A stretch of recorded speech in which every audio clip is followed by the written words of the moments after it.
سیالکوٹ شہر کی تاریخ آج سے 4000 سال پرانی ہے۔ ایک روایت کے مطابق یہ شہر سلطنت مدھرا کے دارالحکومت کے طور پر بنایا گیا اور اس وقت اس شہر کی بنیاد راجہ شلیہ نے رکھی۔ یہ وہی راجہ شلیہ ہے جس نے مہابھارت کی مشہور لڑائی کرکشیتر میں جنرل یا سپہ سالار کی حیثیت سے شرکت کی تھی۔ مہابھارت کے پنوں میں اس تاریخی شہر کا نام ساکلا یا سغالا یا ساگلا کے طور پر آیا ہے۔ میں ہوں مدثر امین اور مبشی ٹی وی کی عجوبہ کہانی سیریز میں آج ہم آپ کو سیالکوٹ کی تاریخ کی پہلی قسط دکھانے جا رہے ہیں۔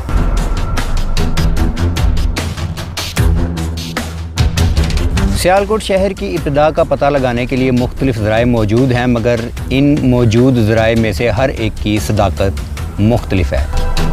شہر کی ابتدا کے بارے میں کم معتبر تاریخی ذرائع قدیم مقامی عقائد کی بنیاد پر زبانی روایات سے اخذ کیے گئے ہیں، جن پر زیادہ تر مورخین کی رائے یہ ہے کہ کچھ حل طلب کہانیاں ابھی بھی نامکمل ہیں۔ سر الیگزینڈر آثار قدیمہ کے نوادرات کی سروے رپورٹ کے صفحہ نمبر 21، 22 اور 44 پر لکھتے ہیں کہ اس شہر میں موجود ٹبہ ککے زیاں کے مقام پر کھدائی کے دوران دیوار چین کی طرز پر ایک 4000 سال پرانی دیوار کے آثار ملے تھے، اور وہ لکھتے ہیں کہ اس پورا علاقہ میں یونانی سکے، قدیم منقش مندر، اسٹوپا اور پرانے استعمال کے برتن کی بڑی تعداد یہاں سے ملی تھی۔ سغالا، ساکلا یا سکالا قدیم ہندوستان کا ایک شہر تھا۔ مہابھارت میں اس کا ذکر اس طرح سے آتا ہے کہ ہو سکتا ہے یہ شہر وسط ایشیائی سے ہجرت کر کے آئے ساکائی یا سیتھیائی باشندوں نے آباد کیا ہو۔ مہابھارت کے پنوں میں یہ شہر انتہائی خوبصورت جنگلی عورتوں کے لیے مشہور تھا۔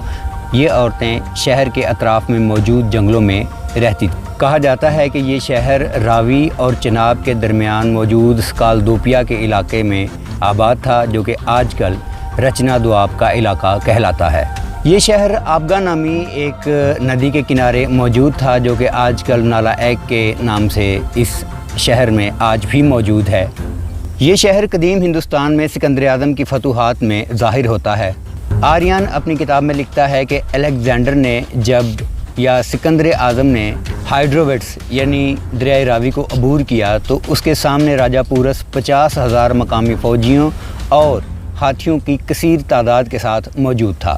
سکندر اعظم کے گھوڑے جو تھے وہ ان ہاتھیوں کو دیکھ کر بدک جاتے تھے، اور سکندر اعظم کی فوج ایک لمبی لڑائی سے بھی تھکی ہوئی تھی، اس لیے سکندر اعظم نے موجودہ ایمن آباد روڈ کا روٹ اختیار کیا اور سغالا شہر کے سامنے خیمہ زن ہو گیا۔ ساکائی فوج کچھ دن کے لیے قلعہ بند ہو گئی۔ اس دوران سکندر اعظم کی فوج کو آرام کرنے کا موقع مل گیا۔ کچھ دن کے بعد ساکائی فوج نے سکندر اعظم کو پڑوس کے شہر میں جا کر مذاکرات کی دعوت دی۔ جب سکندر پاس کے شہر میں پہنچا تو راجہ پورس وہاں پر 5000 فوجیوں اور کچھ ہاتھیوں کے ساتھ سکندر سے پہلے موجود تھا۔ سکندر کو وہاں دھوکے سے بلوایا گیا تھا تاکہ اس کو قتل کیا جا سکے۔ سکندر یہ دیکھ کر آگ بگولا ہوا اور واپس ساکلا شہر چلا گیا۔ یہاں آتے ہی اس نے اس شہر کو نیست و نابود کر دیا، اور کہتے ہیں کہ نالا ایک کا جو پانی تھا وہ ساکائی یا سیتھیائی فوج کے خون کے ساتھ رنگین ہو گیا۔ آریان انابیسز آف الیگزینڈر کی کتاب کے صفحہ نمبر 22 اور 24 پر لکھتا ہے، قدیم شہر کو دوبارہ آباد کیا گیا تھا اور سکندر اعظم نے ایتھوڈیمڈ خاندان کے منیندر کو یہاں کا گورنر بنایا اور خود ٹیکسلا کی طرف چلا گیا۔ دوبارہ تعمیر شدہ شہر کو پرانی تباہ شدہ بستی سے کچھ فاصلے پر بنایا گیا، کیونکہ پرانی تباہ شدہ بستی کے اوپر نیا شہر بنانے کو بدشگونی سمجھا جاتا تھا۔ منیندر کی حکمرانی کے دوران اس شہر نے ریشم کی پیداوار کی وجہ سے مرکزی حیثیت اختیار کر لی۔ منیندر نے بعد ازاں ایک بدھ بھکشو کے ساتھ مناظرے کے بعد بدھ مذہب قبول کر لیا، اور اس طرح سیالکوٹ شہر بدھ مت کا مرکز بن گیا۔ मनेंद्र के बुद्ध मत कबूल करने का ये वाक़या बुद्ध मत के मिलिंडा पिन्हा के सफ़ा नंबर 16 पर दर्ज है। मिलिंडा पिन्हा में इस शहर को मशहूर तजारती मरकज़, रेशम की पैदावार और खुशहाल लोगों का शहर कहा गया है। और इस मिलिंडा पिन्हा में सियालकोट शहर को एथोडीमिया के नाम से याद किया गया है, मगर दूसरी सदी कबले ईस्वी के शुरू में इस शहर को सगाला के नाम से जाना जाने लगा था। सल्तनत मौर्य का तख्ता उलटने के बाद पशमेत्रा शोंगा ने शोंगा सल्तनत की बुनियाद रखी। उसकी ये सल्तनत भारत के शुमाल मगरिब में साकला शहर तक पहुंच गई। यहाँ ये बात याद रखने वाली है कि मौर्य सल्तनत का बानी चंद्रगुप्त मौर्य था, जिसका बादशाह अशोक आज़म था। ये वही अशोक आज़म है जिसके ऊपर इंडिया में काफ़ी ज़्यादा फिल्में भी बन चुकी हैं। चंद्रगुप्त मौर्य अशोक आज़म का वज़ीर आज़म था, मगर ये सिर्फ नाम का वज़ीर आज़म था। असल हुकूमत चंद्रगुप्त मौर्य की थी, इसलिए अशोक आज़म की सल्तनत को मौर्य सल्तनत का नाम भी दिया जाता है। दूसरी सदी कबले मसीह के अशोक वडाना के मुताबिक पशमेत्र शोंगा ने बुद्ध मत के पैरोकारों पर बहुत जुल्म व सितम किए। उस वक्त पशमेत्र शोंगा ने एक लश्कर को हर तरह के असले से लैस किया और उसको बुद्ध मत को ख़त्म करने के लिए हिंदुस्तान के मुख्तलिफ़ इलाकों में भेज दिया। एक लश्कर की वो ख़ुद से रहनुमाई कर रहा था, कमांड कर रहा था, और वो एक जगह कोकोत्रमा के करीब पहुंचा और वहां पर मौजूद संग्राम को तबाह बर्बाद कर दिया। संग्राम संस्कृत ज़ुबान का लफ्ज़ है जिसका मतलब है खानका या हैकल। इस जगह पर बुद्ध राहब खाना की एक जमात आबाद थी। ये एक मशहूर संग्रमा था जो पटली पत्रा या कोकोत्रमा में मौजूद था। इसके सारे राहबों को पशमेत्रा ने कत्ल कर दिया और इसके बाद पशमेत्रमा सकाला या सियालकोट शहर पहुंच गया। यहाँ पहुंचने के साथ ही उसने ये ऐलान कर दिया कि जो कोई भी किसी भी बुद्ध राहब का या किसी बुद्ध बख्शू का सर लाएगा उसको 100 दिनार इनाम दिया जाएगा। ताहम साकला या सकाला की बेहतरीन तस्वीर मिलिंडा पिन्हा के उस चैप्टर में मिलती है जिसमें ये बताया गया है कि मनेंद्र ने बुद्ध बख्शू के साथ बहस के बाद बुद्ध मत कबूल कर लिया था। सरटारन जैसे मौर्रिख का ख्याल है कि ये जो दस्तावेज़ थी ये मनेंद्र के दौरे हुकूमत के 100 साल बाद लिखी गई थी। इस दस्तावेज़ में इस शहर की सिर्फ खुशहाली और हर तरफ आसाइशों और बेहतरीन पैदावार का ज़िक्र किया गया है और आवाम की फलाह बहबूद के इस कदर काम करने के सिला में मनेंद्र को चक्रवर्तन का दर्जा भी दिया जाता है। इसके बाद साकला शहर एक बार फिर तारीख़ के औराक से गुम हो गया और फिर सन 633 ईस्वी में चीनी सयाह स्वान यांग ने इस शहर का दौरा किया और इस शहर को उसने अपनी दस्तावेज़ में शी कोलू के नाम से लिखा है।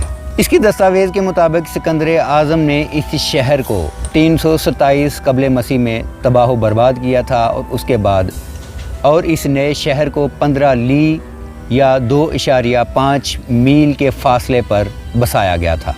वो लिखते हैं कि इस दौरान सियालकोट ने पंजाब में मरकज़ी सियासी मरकज़ के तौर पर भी काम किया था।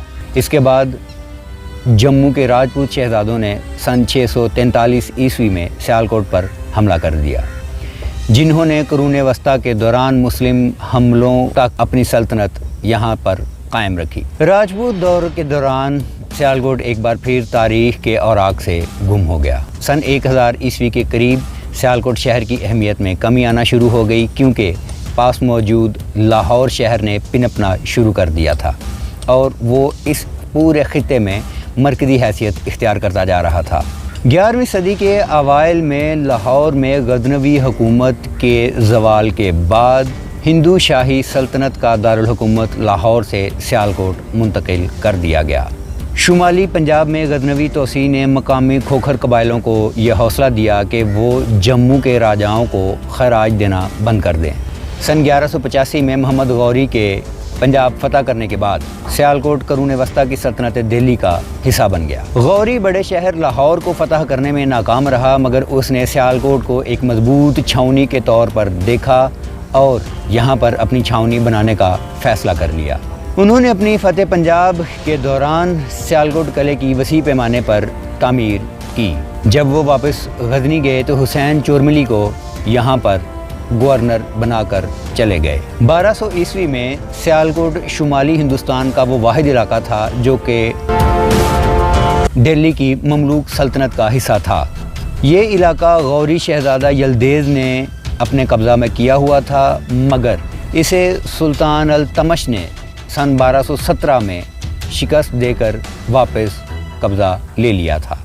सन 1223 के आसपास वस्ती एशिया के ख्वादरमी ख़ानदान के आखिरी बादशाह जलालुद्दीन मंगब्रुनू, जो वहाँ से चंगेज़ ख़ान के हमला के बाद फ़रार हो चुके थे, उन्होंने लाहौर और सियालकोट पर कुछ देर के लिए अपना कब्ज़ा रखा, मगर सुल्तान अल्तमश की फ़ौज के हाथों शिकस्त खाने के बाद वो उच्च शरीफ की तरफ निकल गया। 13वीं सदी के दौरान यहाँ पर राजा सल की हुकूमत कायम हुई और इस दौरान इसने सियालकोट की तामीर नौ का सिलसिला दोबारा से शुरू किया, जिसका ज़िक्र हम पिछली किस्त में कर चुके हैं। सियालकोट शहर की तारीख़ अभी बाकी है, मगर उसके लिए आपको इंतज़ार करना पड़ेगा हमारी अगली किस्त का।